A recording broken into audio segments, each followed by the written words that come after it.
Hello students, biology.com में आप सबका स्वागत है। क्या आपने कभी ब्लड डोनेट के बारे में सुना है?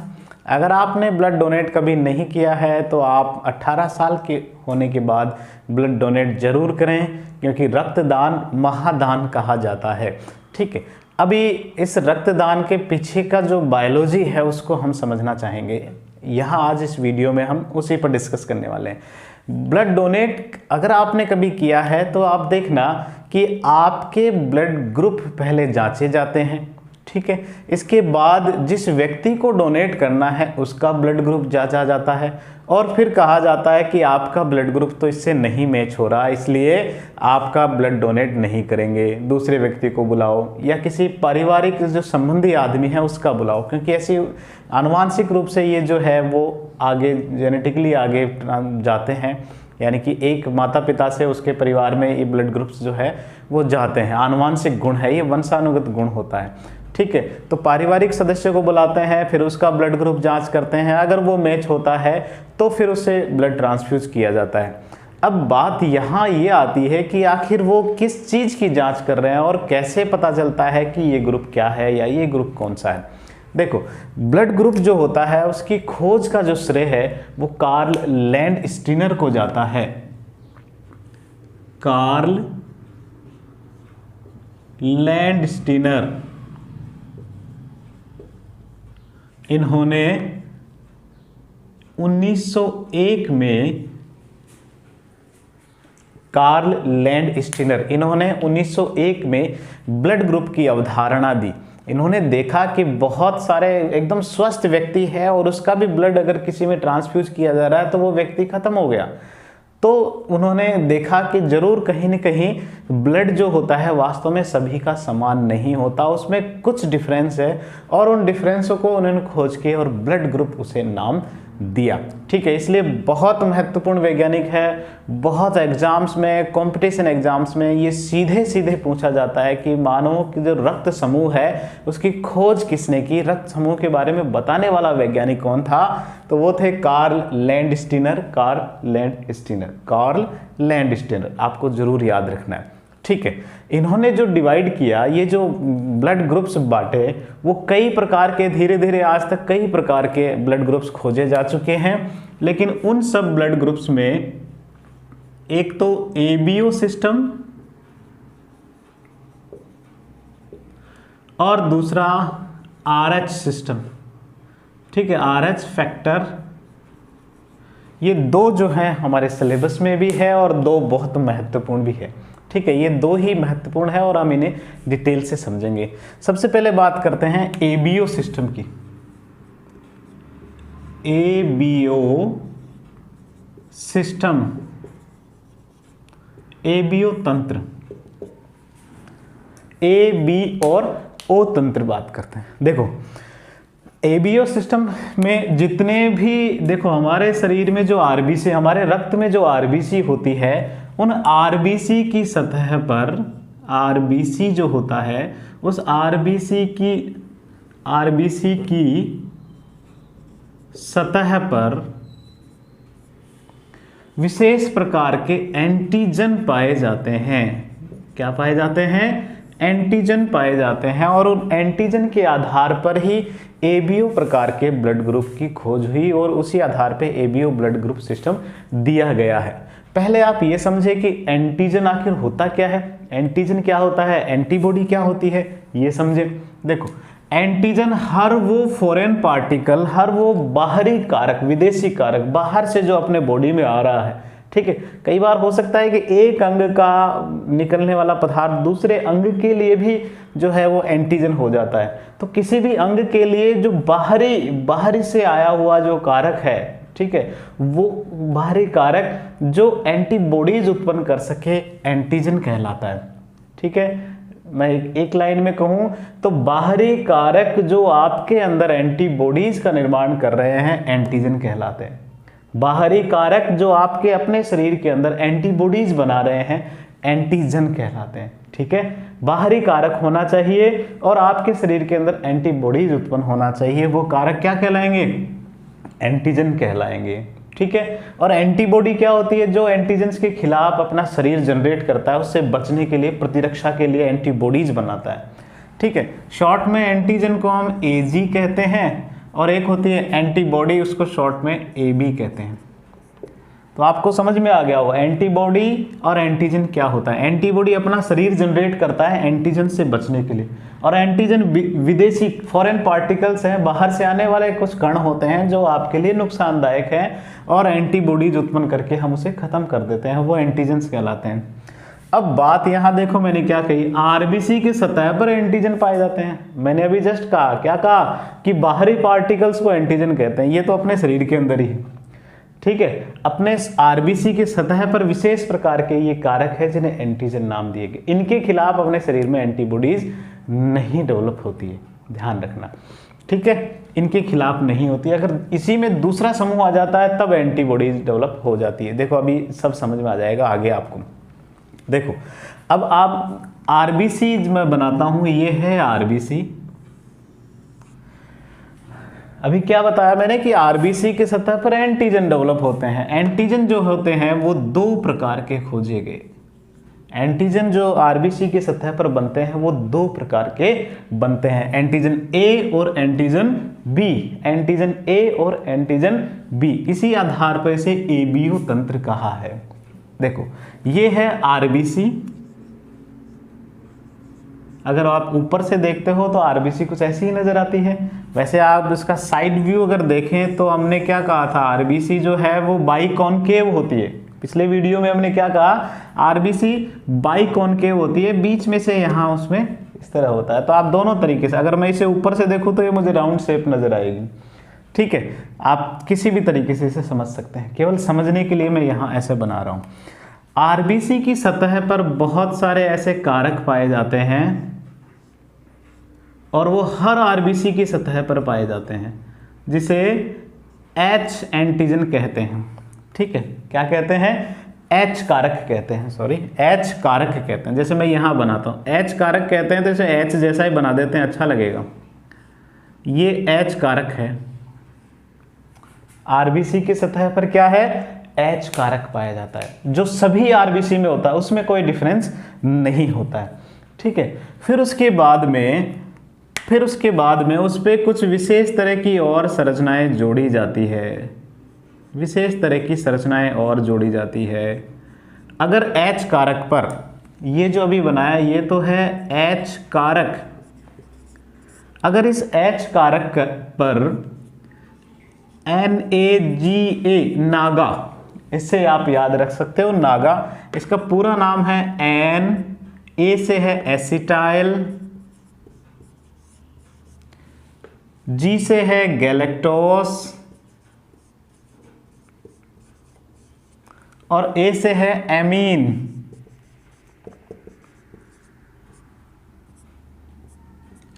N acetyl galactose amine, N acetyl galactose amine, ठीक है। तो आरबीसी की सतह पर एच कारक तो सभी आरबीसी पर होगा, ठीक है, उसमें कोई डिफरेंस नहीं है। अगर एच कारक की सतह पर नागा जुड़ा हुआ है, एन एसिटाइल गैलेक्टोस एमीन अगर जुड़ता है, तो वो एंटीजन जो है वो ए एंटीजन कहलाएगा। क्या? ए एंटीजन होगा, वो ए एंटीजन कहलाएगा, ठीक है। तो ए एंटीजन की हमने बात की, पहली बात। एच कारक, उस पर अगर एन एसिटाइल गैलेक्टोस एमीन जुड़ता है तो वो ए एंटीजन है, ठीक है। दूसरी बात करते हैं बी एंटीजन की।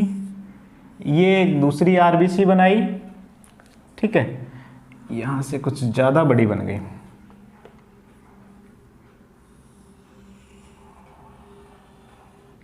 ये दूसरी आरबीसी है और उस आरबीसी पर एच कारक तो सभी में होता है, तो एक मैं बना देता हूं केवल समझने के लिए। ये एच कारक है। अगर इस एच कारक पर कोई दूसरा समूह जुड़ रहा है, ये मैं दूसरा बना देता हूं, ठीक है। ये तो एच कारक ही है। अगर इस एच कारक पर गैलेक्टोस जुड़ता है, ये जो जुड़ा हुआ है वो है गैलेक्टोस जुड़ता है, तब ये जो एंटीजन है अब ये जो एंटीजन है वो एंटीजन क्या कहलाएगा, ये एंटीजन बी कहलाएगा। क्या कहलाएगा, बी एंटीजन कहलाएगा। क्या कहलाएगा, बी एंटीजन। ये अपने नीट के सिलेबस में इतना नहीं है, न 12th में भी है, 11th में भी इतना नहीं है, लेकिन केवल समझने के लिए, केवल आपको 2 लाइन एक्स्ट्रा जोड़नी है तो बहुत अच्छी तरीके से समझ में आएगा। फर्दर आप जो एग्जाम्स में उनमें बहुत फायदा मिलेगा। ठीक है, देखो समझो क्या बताया, आरबीसी की सतह पर H कारक पाए जाते हैं जो हर एक आरबीसी पर होती है, उसमें कोई अंतर नहीं। H कारक पर अगर N एसिटाइल गैलेक्टोस एमीन जुड़ा है तो वो A एंटीजन कहलाएगा। ये जो है वो A एंटीजन है। क्या है, A एंटीजन है। और ये आरबीसी A एंटीजन वाली आरबीसी, ठीक है। और यही A ब्लड ग्रुप होगा, ठीक है। जिसमें A एंटीजन होगा वो A ब्लड ग्रुप। अभी आगे मैं और समझाऊंगा इसको, ठीक है। फिर उसके बाद में हमने क्या देखा कि आरबीसी की सतह पर H कारक तो सभी में है ही, अगर उस H कारक के साथ गैलेक्टोस जुड़ता है, क्या जुड़ रहा है, गैलेक्टोस जुड़ रहा है, तो वो एंटीजन क्या कहलाएगा, बी एंटीजन कहलाएगा। क्या कहलाएगा, बी एंटीजन कहलाएगा। और ये जो ब्लड ग्रुप होगा जिसमें आरबीसी पर ये वाला H कारक प्लस गैलेक्टोज हो, वो क्या कहलाएगा, बी ब्लड ग्रुप कहलाएगा। क्या कहलाएगा, बी ब्लड ग्रुप कहलाएगा। यहां तक बात समझ में आई। अब हम ब्लड ग्रुप्स पे आते हैं। पहली बात, ए एंटीजन आपको समझ में आ गया होगा। ए एंटीजन क्या है, एंटीजन देखो यहां मैंने क्या कहा, आरबीसी की सतह पर 2 एंटीजन पाए जाते हैं, एंटीजन ए और एंटीजन बी। एंटीजन ए क्या होगा, जिसमें H कारक प्लस नागा जुड़ा हुआ होगा। एंटीजन बी क्या होगा, जिसमें H कारक प्लस गैलेक्टोस जुड़ा हुआ होगा। ठीक है, अब बात करते हैं ब्लड ग्रुप्स की। तो इस आधार पर ये जो 2 एंटीजन है, इस आधार पर 4 प्रकार के ब्लड ग्रुप्स बनते हैं। ये जो एंटीजन हमने पढ़े, एंटीजन केवल 2 थे, लेकिन इस आधार पर जो फिनोटाइप बन रहे हैं, ब्लड ग्रुप के जो फिनोटाइप बन रहे हैं, वो कितने प्रकार के बन रहे हैं, 4 प्रकार के ब्लड ग्रुप बन रहे हैं। कैसे कैसे बन सकते हैं, एक वो आरबीसी, जैसे ये आरबीसी बना रहा हूं, एक वो आरबीसी जिस पर केवल ए प्रकार के ही एंटीजन हो, जैसे ये H बना दिया मैंने। इस H पर जो है वो क्या बनाया था, नागा जुड़ा हुआ था, N एसिटाइल गैलेक्टोसेमिन। अगर इसमें सारे ऐसे ही ऐसे हो तो वो ब्लड ग्रुप क्या कहलाएगा, वो ब्लड ग्रुप ए ब्लड ग्रुप कहलाएगा। ये कौन सा ग्रुप होगा, ए ब्लड ग्रुप होगा। ठीक है, अगर मान लो मेरे शरीर में ऐसी आरबीसी है जिन पर सभी पर ये H कारक plus N acetyl galactose amine जुड़ा हुआ है, तो मैं कैसा ब्लड ग्रुप का होऊंगा, ए ब्लड ग्रुप का होऊंगा। ठीक है, उसके बाद दूसरी आरबीसी की कल्पना करते हैं। मान लो कुछ ऐसी आरबीसी है जिनके ऊपर जो H कारक है, उस H कारक पर सिर्फ गैलेक्टोस जुड़ा हुआ है। H कारक पर जुड़ा हुआ है गैलेक्टोस, और सारे जितने भी इसकी सतह पर है सब ऐसे ही ऐसे हैं, सारे इसकी सतह पर ऐसे ही ऐसे हैं। तब ये ब्लड ग्रुप कौन सा होगा, बी ब्लड ग्रुप। कैसा होगा, बी ब्लड ग्रुप होगा। ठीक है, अब तीसरी आरबीसी की कल्पना करो। मान लो कोई ऐसी आरबीसी है जिसकी सतह पर H कारक हो और H कारक पर ये दोनों हो। अभी इसकी आनुवांशिकता भी देखेंगे कि कैसे ये निर्धारित होते हैं। इस पर ये दोनों कारक हो, ठीक है, यानी कि H कारक और N एसिटाइल गैलेक्टोस एमीन भी जुड़ा हुआ है, H कारक और गैलेक्टोस भी जुड़ा हुआ है। तब ये ब्लड ग्रुप कैसा हुआ, यानी कि इसमें ए का गुण भी है, बी का गुण भी है, इसलिए इस ब्लड ग्रुप को ए बी कह दिया।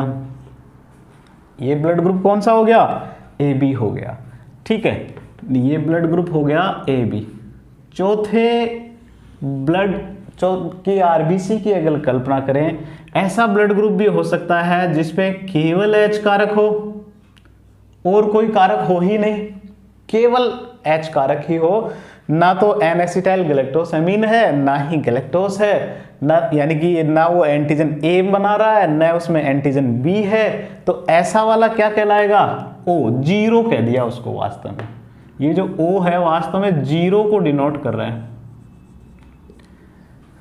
ओ blood group.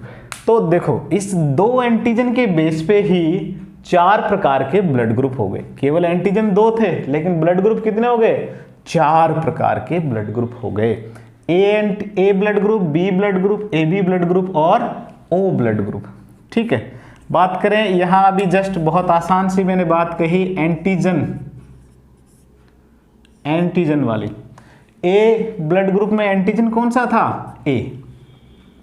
B blood group में एंटीजन कौन सा हुआ? बी हुआ, सीधा है। ठीक है, ये जितना भी क्लासिफिकेशन हुआ है सब एंटीजन के बेस पे है। ए को ए क्यों कहा? क्योंकि इसमें ए एंटीजन था। बी को बी क्यों कहा? क्योंकि इसमें ए बी ब्लड ग्रुप था, बी एंटीजन था।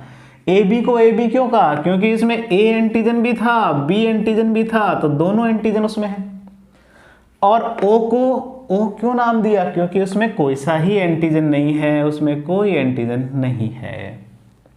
यहां तक बात समझ में आई? ठीक है, नेक्स्ट अब बात करते हैं एंटीबॉडीज की। अब बात करते हैं एंटीबॉडीज। हमारा जो ब्लड प्लाज्मा होता है उस प्लाज्मा में इनके प्रति, ये जो एंटीजन्स है इनके प्रति अपने अंदर पहले से ही एंटीबॉडीज प्रेजेंट होती है। किसमें होती है? ब्लड प्लाज्मा में। ये ध्यान रखना, मैं आरबीसी या और किसी तरह की बात नहीं कर रहा। किसमें होता है? ब्लड प्लाज्मा में कुछ एंटीबॉडीज पाई जाती है इनके प्रति, इनके खिलाफ। लेकिन हमेशा वो अपोजिट ही होगी। आप ऐसे समझिए, अगर एंटीजन ए के खिलाफ मेरे अंदर एंटीबॉडी भी है तो मेरा ब्लड तो कोगुलेट हो जाएगा, इकट्ठा होके सारा खत्म हो जाएगा, मैं भी खत्म हो जाऊंगा। तो मेरे अंदर एंटीबॉडी होगी तो कौन सी होगी? इसके अपोजिट वाली होगी। यानी कि ए एंटीजन के खिलाफ तो होगी नहीं, बी एंटीजन के खिलाफ होगी। ठीक है, तो एंटीबॉडी कौन सी हुई? ए एंटीजन अगर है, ए ब्लड ग्रुप है तो उसमें एंटीबॉडी बी होगी। इसे कुछ बुक्स में ऐसे बी भी लिखा होगा। ठीक है, बात समझ में आ गई हो? अगर मेरा ब्लड ग्रुप ए है तो मुझ में ए एंटीजन तो हो, एंटीबॉडी ए वाला तो होगा नहीं तो एंटीजन और एंटीबॉडी में तो रिएक्शन हो जाएगी, वो तो रिएक्शन होके खत्म हो जाएंगे हम तो। ठीक है, तो ए एंटीजन में होगी कौन सी? बी। ठीक है, एंटीबॉडी कौन सी होगी? एंटी बी वाली होगी। बात करें बी में, तो बी में बी की नहीं होगी, कौन से के खिलाफ होगी? ए के खिलाफ होगी, तो उसमें होगा ए। शॉर्ट इसका जो है स्मॉल लेटर्स में लिखते हैं, अगर आप ऐसे लिखें तो एंटी ए। ठीक है, बात करें एंटीजन ब्लड ग्रुप ए और बी वाली, इसमें तो दोनों एंटीजन ए है और बी है, तो ए के खिलाफ भी एंटीजन नहीं होनी चाहिए इसके पास, बी के खिलाफ भी नहीं होनी चाहिए। किसी के भी खिलाफ हो गई तो ये व्यक्ति तो जीवित रहेगा ही नहीं। इसका मतलब इसमें कोई एंटीबॉडीज नहीं पाई जाती है। और जो जीरो वाला है इसमें दोनों एंटीबॉडीज होती है, इसमें ए भी एंटीबॉडी होती है, बी भी एंटीबॉडी होती है। ठीक है, यहां तक बात समझ में आ गई? ठीक है, अब बात करते हैं कौन व्यक्ति ब्लड किस व्यक्ति से ले सकता है या कौन सा व्यक्ति किस ब्लड ग्रुप वाले व्यक्ति को ब्लड डोनेट कर सकता है, इस पर भी निर्भर करता है। ये समझने के लिए पहले एक रिएक्शन समझे छोटी सी। देखो होता क्या है कि एंटीजन और एंटीबॉडी ये जन्मजात दुश्मन होते हैं।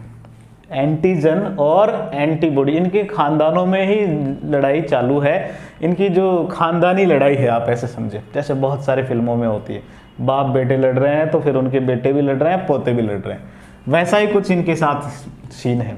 यानी कि एंटीजन और एंटीबॉडी दोनों जन्मजात दुश्मन है एक दूसरे के, ये एक दूसरे को देखकर ही जो है लड़ाई के लिए तैयार हो जाते हैं। ठीक है, एंटीजन दिखा तो एंटीबॉडी तुरंत उस पर क्या करती है? अटैक करती है। ठीक है, तुरंत अटैक कर देती है। तो एंटीजन और एंटीबॉडी जब भी मिलेंगे तो इनके बीच में रिएक्शन हो जाती है, दोनों आपस में लड़ मरते हैं, भिड़ जाते हैं, आपस में मिल जाते हैं। ठीक है, और इनके मिलने से ब्लड की स्थिति ऐसी हो जाती है जैसे दूध फटता है, दूध फटता हुआ आपने देखा होगा, उसमें दूध के कई जगह गुच्छे से गुच्छे बन जाते हैं, वो ही स्थिति ऐसे बन जाती है। ठीक है, तो ब्लड जो है उसको इस गुच्छे बनने को एग्लूटिनेशन कहते हैं। क्या कहते हैं? एग्लूटिनेशन। हिंदी में कहें तो इससे समूहन, समूह बन गए, गुच्छे बन गए। ब्लड में आरबीसी आपस में बहुत सारी आरबीसी चिपक जाएगी, चिपक कर गुच्छा बना देगी, जिससे क्या होगा, आरबीसी का गुच्छा अलग हो जाएगा और तरल जो है, प्लाज्मा जो है इसका, वो थोड़ा फैल जाएगा। जैसे दूध भी ऐसे ही फटता है, उसमें बहुत सारा हिस्सा एक जगह इकट्ठा हो जाता है, पानी पानी अलग दिखने लगता है, वैसी स्थिति ब्लड की हो जाएगी। आरबीसी सारी आपस में चिपकने लगेगी और दूध फटने जैसी स्थिति बना दी। तो खून भी एक तरह से आपका वो खून भी फट जाता है, ठीक है, जिसे एग्लूटिनेशन कहते हैं। अब जब आरबीसी ही नष्ट हो गई, आरबीसी ने गुच्छा बना दिया, तो वो नलिकाओं में तो कहाँ बहेगा, वो तो वहीं इकट्ठा होकर वहीं जमा हो जाएगा। तो व्यक्ति क्या रहेगा, क्या लगता है, व्यक्ति जीवित रहेगा? नहीं, व्यक्ति उसी समय जो है मौत को गले लगा लेगा, ऐसे समझो आप तो, ठीक है। अब ये स्थिति जो है वो न आए, इसलिए हमें ब्लड ग्रुप जांच करना पड़ता है। अब आपको बात समझ में आ गई होगी, मैंने शुरू में कहा था कि क्यों जांच करते हैं आखिर ब्लड ग्रुप्स की, तो उसका कारण ये है, अगर दूसरा एक व्यक्ति जो ए ब्लड ग्रुप का है, अगर उसे किसी दूसरे ग्रुप का ब्लड दे दिया जाए और ये स्थिति बन जाए एग्लूटिनेशन वाली, तो वो व्यक्ति को तो ब्लड डोनेट क्या करना, वो तो उसे जहर देने बराबर हो गया। दान करना नहीं, वो तो जहर देना, जानबूझ के मारने का तरीका सा हो गया, ठीक है। इसलिए ब्लड डोनेट करते समय ये जांचा जाता है कि जो डोनर है उसका ब्लड ग्रुप कौन सा है और जो एक्सेप्टर है उसका ब्लड ग्रुप कौन सा है। ग्राही का ब्लड ग्रुप भी देखा जाता है और दाता का ब्लड ग्रुप भी देखा जाता है। अब ब्लड ग्रुप, कौन सा ब्लड ग्रुप किस ब्लड ग्रुप को दे सकता है, ये सब बातें एंटीबॉडी अपने आप आपको डिसाइड कर देगी। अगर आपको एंटीजन एंटीबॉडी ढंग से समझ में आ गया तो आप आसानी से बता सकते हो कि कौन सा व्यक्ति किस ब्लड ग्रुप वाले व्यक्ति को खून दे सकता है, ब्लड डोनेट कर सकता है। देखो यहां समझते हैं, बात करते हैं इसके डोनेशन की कैसे। बात करते हैं ए ब्लड ग्रुप का। अगर एक व्यक्ति जो ए ब्लड ग्रुप का है वो किसको ब्लड दे सकता है, मान लो ये बी को दे रहा है, तो बी के पास तो देखो ए के खिलाफ एक एंटीजन है कि नहीं, एंटीबॉडी है कि नहीं। ए ब्लड ग्रुप का व्यक्ति बी को अगर डोनेट कर रहा है तो बी के पास देखो पहले से इसके खिलाफ एंटीबॉडी है कि नहीं। अब जब इसके खिलाफ एंटीबॉडी है तो इनमें कौन सी क्रिया हो जाएगी, एग्लूटिनेशन की। तो ऐसे में तो खतरा है, यानी कि ए वाला बी ब्लड ग्रुप को डोनेट नहीं कर सकता। पहली बात समझ में आई। हम यहां डोनेशन की बात कर रहे हैं, देने की बात कर रहे हैं। फिर ए की बात करते हैं। ए क्या ए बी को दे सकता है? देखो ए अगर इसको देता है तो क्या इसके पास कोई एंटीबॉडी है? नहीं, इसके पास तो कोई एंटीबॉडी नहीं है। और जब एंटीबॉडी है ही नहीं तो क्या ये एंटीजन एंटीबॉडी क्रिया होगी? नहीं होगी। इसका मतलब ए जो है वो ए बी को दे सकता है, ठीक है। नेक्स्ट बात करते हैं अब, ये बहुत आसान तरीका, आप इसी तरीके से इसको समझ सकते। ए जो है, अब इसको ओ की बात करते हैं। ओ के पास देखो कौन सी एंटीबॉडी है, ए के खिलाफ एंटीबॉडी है कि नहीं। अब जब ए ओ को देगा तो ये एंटीबॉडी इसको खत्म कर देगी, एग्लूटिनेशन की क्रिया हो जाएगी। अब ये क्रिया हो गई तो ओ को भी नहीं दे सकता, ठीक है। यानी कि ए डोनेट किसको करता है, ओ ए जो है वो ए को तो देगा, स्वयं को तो दे ही सकता है और ए बी को भी दे सकता है, जैसे हम अभी समझा। बात समझ में आ गई, बहुत आसान। अब बात करते हैं बी की। मेरा ब्लड ग्रुप अगर बी पॉजिटिव, बी है वैसे है बी, मेरा ब्लड ग्रुप बी पॉजिटिव है और मैं बी ब्लड ग्रुप वाला अगर ए को ब्लड देता हूं तो देखो यहाँ बी के पास एंटीबॉडी है कि नहीं है, तो ये तो समूहन की क्रिया कर लेंगे, ये इसको ब्लड नहीं दे सकता। दूसरी बात, अब बी को क्या ए बी को दे सकता है? क्या इसके पास कोई एंटीबॉडी है? नहीं है, कोई एंटीबॉडी नहीं है। इसका मतलब बी इसको दे सकता है, कोई रिएक्शन नहीं होगी, ठीक है। नेक्स्ट, बी क्या ओ को दे सकता है? बी ओ को भी नहीं दे सकता क्योंकि इसके खिलाफ एंटीबॉडी है इसके पास, ठीक है। तो हमने क्या देखा, बी खुद को तो दे ही सकता है, खुद को तो सब दे सकते हैं, साथ में किसको दे सकते हैं? ए बी को डोनेट कर सकते हैं, ठीक है। फिर नेक्स्ट बात करते हैं, अब अगर ए बी ब्लड ग्रुप का कोई व्यक्ति है, ए बी ब्लड ग्रुप का कोई व्यक्ति है तो स्वयं को तो सब दे ही सकते हैं। यहाँ तक आते आते बात एक तो समझ में आएगी, ये स्वयं को तो दे सकता है किसी ए बी समूह वाले को, तो क्या ये ए को दे सकता है? देखो अगर ये ए को देगा तो ए के खिलाफ ए बी, इसके पास बी एंटीजन भी तो है, ये बी एंटीजन इस बी एंटीबॉडी से क्रिया कर लेगा, मतलब खत्म हो जाएगा, नहीं दे सकता। फिर ए बी क्या बी को दे सकता है? नहीं, क्योंकि इसमें ए एंटीजन है, इस ए एंटीबॉडी से क्रिया कर लेगा, ये भी नहीं बैठेगा। क्या ए बी ओ को दे सकता है? ए बी ओ को भी नहीं दे सकता, क्योंकि इसके खिलाफ तो दोनों है, ए और बी दोनों एंटीबॉडी है, तुरंत खत्म कर देगा। ठीक है, यानी कि ए बी जो है केवल स्वयं को दे सकता है और किसी को नहीं दे सकता। देखो कितना चालाक है, चालाकी देखी इसकी, ये ए से भी ले रहा है, बी से भी ले रहा है, लेकिन दे किसी को नहीं रहा। ठीक है, ए बी जो है ए से भी ले सकता है, बी से भी ले सकता है। ठीक है, अभी यहाँ देखेंगे ये ओ से भी ले सकता है, ये ले सबसे सकता है, लेकिन दे किसी को नहीं रहा, तो हुई ना इसकी चालाकी। अभी इसका नाम भी बताएंगे इस आधार पे। अब बात करते हैं ओ की। ओ के पास कोई एंटीजन तो है ही नहीं, इसके पास तो कोई एंटीजन नहीं है, तो एंटीजन एंटीबॉडी रिएक्शन तो होगी ही नहीं, इसके पास एंटीजन ही नहीं है, तो क्या ये किसी तरह की रिएक्शन करेगा, ये समूहन की रिएक्शन करेगा? नहीं। इसका मतलब ये ए को भी दे सकता है, बी को भी दे सकता है, ए बी को भी दे सकता है और ओ को तो दे ही सकता है। अब देखो ए बी सब जगह आ रहा है कि नहीं, यानी कि ये सबसे ले सकता है, लेने वाला है। इसका मतलब ए बी जो है वो कैसा है? यूनिवर्सल एक्सेप्टर है, सार्वत्रिक ग्राही है। कैसा हुआ ये? सार्वत्रिक ग्राही, ये इसकी चालाकी है, ये सबसे ले रहा है और दे किसी को नहीं रहा, देने में सिर्फ स्वयं के अपने घर वालों को ही है ना चालाकी हुई कि सबसे ये ले रहा है, यहाँ भी लिया, यहाँ भी, यहाँ खुद तो है ही और ओ से भी, लेकिन देने की बात आई तो सिर्फ कहाँ दे रहा है? स्वयं के। इसलिए इसे सार्वत्रिक ग्राही, यूनिवर्सल एक्सेप्टर, एक्सेप्ट करने वाला कहलाता है। ठीक है, हमने यहाँ ओ भी देखा, ओ ने क्या किया? ए को भी दिया, बी, ए बी, ओ सबको दे रहा है, ये देने वाला है, इसके हाथ खुले रहते हैं हमेशा। और जो देने वाला होता है उसे कहते हैं दाता, दाता, डोनर। ठीक है, तो इसे क्या कहा? सार्वत्रिक दाता, ये दाता है, जैसे मिथुन चक्रवर्ती था दाता। ठीक है, तो ये क्या है? सार्वत्रिक दाता, यूनिवर्सल डोनर, यूनिवर्सल डोनर है, ये सब ब्लड ग्रुप को दे सकता है। ठीक है, तो यहाँ एक ही चीज में दोनों बातें आ गई, डोनेशन किससे दे सकते हैं और किससे ले सकते हैं, दोनों बातें यहाँ आ गई।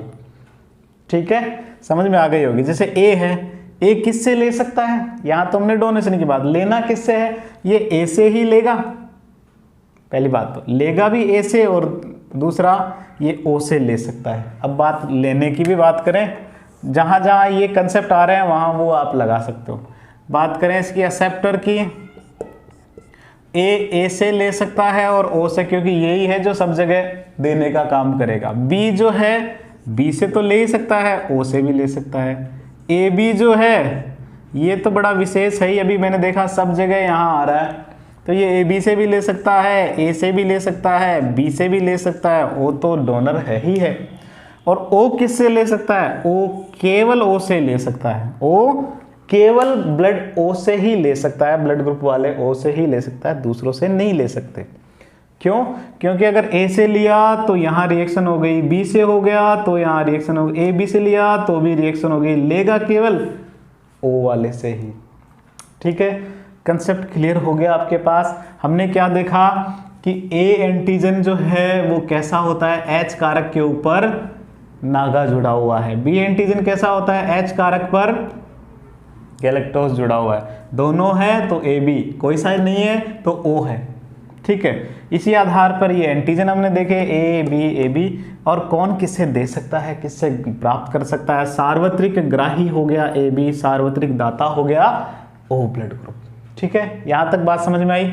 ठीक है, नेक्स्ट अब आगे बढ़ते हैं हम आगे नेक्स्ट जो अपना टॉपिक है इसी में इसकी आनुवांशिकता देखते हैं, इसकी एबीओ तंत्र की जेनेटिक्स देखते हैं कि आखिर ये किस तरह निर्धारण होता है इनका। ये जो जीन आए, हमने क्या कहा कि ये जो होता है एबीओ तंत्र जो है वो वंशानुगत होता है, यानी कि एक पीढ़ी से दूसरी पीढ़ी में पहुंचता है।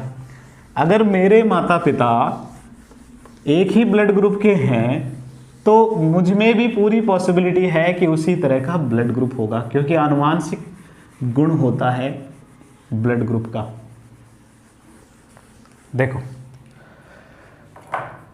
ये जो जीन जो अभी हमने पढ़े ए और बी जीन, ये जीन वास्तव में ए और बी ब्लड ग्रुप ये जो ब्लड ग्रुप है वास्तव में 3 जीनों द्वारा निर्धारित होते हैं। एक जीन आई ए होता है, एक आई बी होता है और तीसरा स्मॉल आई या कई बार इसे आई ओ लिखा होता है। कुछ बुक्स में इनके स्थान पर अल्फा ए लिखा हुआ है, अल्फा बी लिखा हुआ है, अल्फा ओ। किसी भी तरीके से समझिए, बात समझ में आनी चाहिए, संकेत कैसा भी ले लो आप। आई ए आई बी ये थोड़ा आसान सा लगता है, इसी तरीके से पढ़े हुए हैं इसलिए ये ज़्यादा आसान लगता है। आई ए आई बी और स्मॉल आई, 3 जीन इस एबीओ ब्लड सिस्टम का निर्धारण करते हैं। अब जेनेटिक्स में जब आई गए तो थोड़ा सा और समझें। मोस्टली हम क्या करते हैं, जो एलील्स होते हैं वो एक लक्षण के लिए उसके 2 विपर्यासी लक्षण होते हैं, 2 ही एलील्स होते हैं। लेकिन अगर 2 से ज़्यादा है तो उसे मल्टीपल एलील कहते हैं। क्या कहते हैं? मल्टीपल एलील या बहुविकल्पी। ये किसका उदाहरण हुआ? ब्लड ग्रुप जो है अपना, चूंकि 2 से ज़्यादा है, यहाँ 3 एलील बन गए, एक ही लक्षण केवल एक था, फिनोटाइप ब्लड ग्रुप एबीओ तंत्र, और जीन निर्धारण कर रहे हैं 3। अगर इस तरह की स्थिति होती है तो इसे मल्टीपल एलील कहते हैं, मल्टीपल एलील कहते हैं। देखो ब्लड ग्रुप जो है पहला काम क्या कर रहा है, जेनेटिक्स में ये 3 कंसेप्ट को एक साथ समझाता है ब्लड ग्रुप। पहला ये मल्टीपल एलील बहुविकल्पी एलील का उदाहरण है, बहुविकल्पी एलील का उदाहरण है। यहां तक बात समझ में आई? दूसरी बात, ये जो जीन है आई ए और आई बी, ये दोनों जो है वो सह प्रभाविता का उदाहरण है। सह प्रभाविता, कोडोमिनेंस का उदाहरण है। जैसे अभी हमने देखा कि अगर ए जीन अपने आप को प्रकट कर दे तो ए एंटीजन बन जाता है, ये जीन प्रकट कर दे तो बी एंटीजन बन जाता है। तो आरबीसी पर हमने अभी देखा था दोनों एक साथ हैं, दोनों एक साथ हो सकते हैं, और उस ब्लड ग्रुप को हमने ए बी कहा था। इसका मतलब दोनों के दोनों साथ काम करते हैं। सह प्रभाविता इसे ही कहते हैं जब दोनों किसी को प्रभावित नहीं करते, दोनों लक्षण अपने आप को प्रकट कर देते हैं। दोनों के दोनों प्रकट हो गए नहीं, या जब दोनों प्रकट हो गए तो इसे कहते हैं सह प्रभाविता। देखो पहला ये मल्टीपल एलील का उदाहरण है ब्लड ग्रुप सिस्टम, दूसरा ये सह प्रभाविता का भी उदाहरण हो गए। तीसरी बात, ये जो ए ब्लड ग्रुप है ये और ए जीन और बी जीन, ए जीन और बी जीन दोनों के दोनों जीन जो है इस बेचारे छोटे आई पर, जो स्मॉल आई जिसे लिखा है, इस बेचारे पर प्रभावी है। हम प्रभावी जो है उस, ये तीसरा कंसेप्ट यहां हो गया जेनेटिक्स का। देखो प्रभाविता का भी नियम यहां लग रहा है, सह प्रभाविता का भी लग रहा है, और मल्टीपल एलील्स का। ये जो प्रभाविता का नियम का मतलब आप ऐसे समझें, जब ये समयुग्मजीय अवस्था में होंगे, समयुग्मजीय अवस्था में तो सब अपने यहाँ लक्षण ही प्रकट करते हैं, उसमें कोई सोचने की बात है ही नहीं। ठीक है, जैसे ये है, इसके अलावा अगर ये स्थिति बन जाए तो भी समयुग्मजीय अवस्था में तो अपना ही लक्षण प्रकट करेंगे। ठीक है, लेकिन अगर ये विषम युग्मजीय अवस्था में है, यानी कि अगर ये स्थिति है, ये विषम युग्मजीय हो गए, इस स्थिति में ये क्या करते हैं, इस पर प्रभावी हो जाते हैं। ये अप्रभावी रह गया बेचारा और ये प्रभावी है, दोनों के दोनों। बी भी इसी तरीके से। तो इसका मतलब लक्षण कौन सा प्रकट होगा, केवल इसका प्रकट होगा, मतलब वो ब्लड ग्रुप कौन सा होगा, ए होगा। इसी तरह अगर ये स्थिति होती है, ठीक है, बी इसमें प्रभावी है, जब बी प्रभावी है तो ब्लड ग्रुप कौन सा बनेगा, बी बनेगा। तो इस यहाँ देखो तीन बातें आ गई। सह प्रभाविता, अगर आई ए और आई बी दोनों एक साथ आते हैं तो ये तो किसी को प्रभावित नहीं करते और ब्लड ग्रुप दोनों बना देंगे, तो मतलब ए बी, दोनों एंटीजन बना देंगे तो ए बी ब्लड ग्रुप बन गया। ठीक है, बात समझ में आ गई होगी। तो आई ए और आई बी तो सह प्रभाविता का उदाहरण दर्शा रहे हैं। आई ए और आई बी दोनों के दोनों आई पर या आई ओ जो है उस पर प्रभावी है, ये दोनों प्रभावी है, ये अप्रभावी है। अप्रभावी बेचारा अपने आप को तब प्रकट करता है जब वो समयुग्मजीय अवस्था में हो, तब ब्लड ग्रुप ओ बनता है। यहां इसमें कंफ्यूज मत होना, मैं इस तरह भी लिख सकते हैं, कोई दिक्कत नहीं। ठीक है, और तीसरा हमने देखा कि ये मल्टीपल एलील का उदाहरण है। क्यों कहा ऐसा, क्योंकि 3 जीन यहां काम कर रहे हैं। ठीक है, कभी भी जब जीन आपके पास 2 से ज़्यादा हो तो या आपको उसके जीनोटाइप निकालने हो, ठीक है, जीन से आपको जीनोटाइप निकालने हैं तो उसके एलील्स की संख्या से ये फॉर्मूला लगा के आप निकाल सकते हो, बटे 2। एन यहाँ क्या है, नंबर ऑफ एलील, एलील की संख्या। यहाँ देखो एलील कितने, 1 2 3 है, कितने हैं, 3 है, 3 लिखा, 3 + 1 कितना हो गया, ये 3 + 1 4, यानी कि गुणा 4 बटे 2, ये हो गया 6। यानी कि यहाँ अब जो जीनोटाइप बनेंगे, जीनोटाइप, वो जीनोटाइप कितने बनेंगे, यहाँ जीनोटाइप 6 बनेंगे, 6 बनेंगे। इस फॉर्मूले से आप निकाल सकते हो, बहुत महत्वपूर्ण है, याद कर लेना इसे, n गुणा n + 1 बटे 2। यहाँ तक बात समझ में आ गई। अब इसको जेनेटिकली हम समझ लेते हैं और इसका एक उदाहरण ले लेते हैं कि किस तरह आप, अगर आपको प्रश्न न्यूमेरिकल टाइप में इसमें आपको प्रश्न दिया जाए तो आप कैसे निकालोगे उसे। आपको माता पिता का ब्लड ग्रुप दे दिया गया और फिर आपसे पूछे कि इसमें होने वाली संतान का ब्लड ग्रुप कैसा होगा, वो निकालिए, तो वो आप बड़े आसान से निकाल सकते हो अगर आप इसे समझ लो तो। देखो कैसे, अभी हमने क्या देखा, ए ब्लड ग्रुप जो है वो किसकी वजह से होगा, या तो इसकी वजह से होगा या फिर इसकी वजह से, क्योंकि इसमें प्रभावी है। बी ब्लड ग्रुप किसकी वजह से होगा, या तो इसकी वजह से या इसकी वजह से, क्योंकि बी प्रभावी है। ए बी ब्लड ग्रुप कब होगा, या केवल एक ही स्थिति है जब दोनों साथ हो जाए, इस स्थिति में होगा। ओ ब्लड ग्रुप कैसे होगा, ये तो वैसे ही बेचारा है, तो दोनों जब समयुग्मजीय अवस्था में होगा तभी होगा। इस तरीके से लिख दो या इससे लिख दो, कोई दिक्कत नहीं। अब जब मैं IOA लिख रहा हूं तो उसी से चलने दो। जीनोटाइप देखो यहाँ कितने बने, 1 2 3 4 5 6। अभी हमने फॉर्मूले से भी निकाले, जीनोटाइप कितने बने, 6 बने। ठीक है, यहाँ तक बात समझ में आ गई। अब आपसे प्रश्न पूछा जाए, न्यूमेरिकली अगर आपसे प्रश्न पूछा जाए कि एक जोड़ा है, एक युगल है जिसका ब्लड ग्रुप ए है और उसकी पत्नी का ब्लड ग्रुप, उसमें फादर का ए है और उसकी मदर का ब्लड ग्रुप ए है, तो बताइए उसकी संतान में ब्लड ग्रुप क्या होगा। इस तरह अगर प्रश्न आ जाए तो आप इसे कैसे निकालोगे, बहुत आसान तरीका, आप ये जो पॉसिबिलिटी है वो लगा के इसे निकाल सकते हो। कैसे, अगर मान लो उस पिताजी में इस तरह का है और बी है तो मान लो इस तरह का है, एक बार मान के चलो, इससे जब युग्मक बनेंगे तो सारे एक ही प्रकार के बनेंगे, यहां बी। अब दोनों युग्मक मिलेंगे तो ब्लड ग्रुप ए बी। अब देखो यहाँ ये कहाँ है, ये तो इसका मतलब ब्लड ग्रुप कौन सा होगा, ए बी होगा। बहुत आसान है। लेकिन यही नहीं, जब सिर्फ ये आपको ब्लड ग्रुप दिए हुए तो आपको हर एक पॉसिबिलिटी लगानी पड़ेगी। ठीक है, दूसरी पॉसिबिलिटी ये हो सकती है, ये वाला जीन हो सकता है, यहां पर भी ये वाला और लगा लो।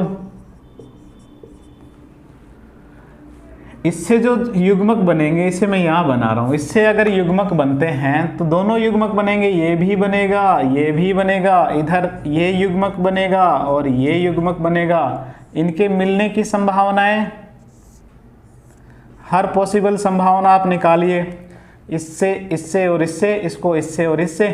आई ए और अगर आई बी मिलता है तो ए बी ब्लड ग्रुप बन गया, आई ए और अगर ओ मिलता है तो ए ब्लड ग्रुप बन गया, आई ओ और आई ओ मिलता है तो ओ ब्लड ग्रुप बन गया, और इसकी वजह से बी ब्लड ग्रुप बन गया। तो यहाँ तो सारे ब्लड ग्रुप ही बन गए। ठीक है, तो यहाँ हर एक पॉसिबिलिटी पे आपको विचार करना पड़ेगा। अगर ए और बी केवल सीधे सीधे लिखा है तो आप इन पॉसिबिलिटी को देखते हुए उसकी संतान का ब्लड ग्रुप ए बी और ओ सारे हो सकते हैं। ठीक है, ये आपको दिमाग में रखते हुए ऐसा करना है। ठीक है, अब ये जो प्रश्न है कोई ज़रूरी नहीं है कि इसी तरीके से आए, ये इसका अपोजिट भी बन सकता है। ये प्रश्न कुछ ऐसे भी बन सकता है। देखो कैसे,